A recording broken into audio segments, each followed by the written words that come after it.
The New York Post is reporting the White House privately asked the El Paso mayor not to declare a state of emergency over the border because it would make Biden look bad before the midterms. But the mayor denies that now. Did the White House ask you not to declare a state of emergency? Absolutely not. You know, one of the things I'm very thankful for the White House, the federal government, they've done a really, really good job of working with us and helping us. But the mayor lied to Dana, and I don't like that. You never disrespect Dana like that. Here's what the El Paso Democrat mayor said a month ago. I had a conversation this morning or yesterday with the chief of the U.S. Border Patrol, Chief Ortiz, and he does not support declaring a state of emergency at this point. Our congresswoman has urged for us not to do that, and our county judge does not support that at this point. We may have to do that. I mean, there's going to be a point where we may have to do that, but at this point, and the White House has asked at this point for us not to do that. Oh, Claudia Rodriguez is on the El Paso City Council. Claudia, he lied to Dana Perino, and that is a big no-no.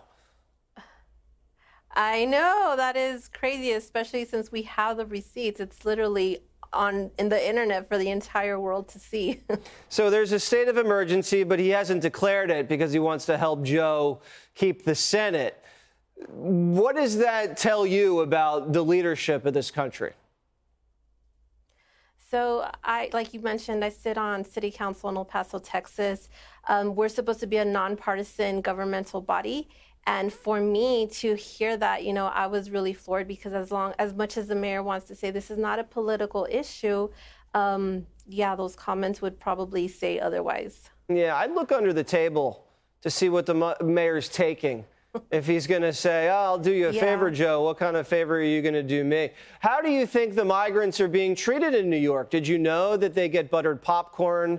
They get 3 free, culturally appropriate square meals a day, an Xbox, and cribbage. Right. Do you guys have free cribbage down there in El Paso? No, we do not. You know, we're actually a very hardworking community. And that was the whole issue with this whole situation is that, you know, as you know, inflation is terrible and our community feels overtaxed. And we were spending general fund money to fund this entire operation. They weren't okay with it happening at, I guess, a very minimal level. And so I don't know how the people of New York feel at this point. I think the people of New York are unhappy with the money that we're spending on Xboxes for illegal aliens. That's just a hunch. I haven't spoken to any New Yorkers specifically about it, but I feel like I know the people pretty well here, and they're not down with that. Yeah. Claudia, thank you so much. Good luck down there. Anything you want to say to the mayor after we just caught him in a lie?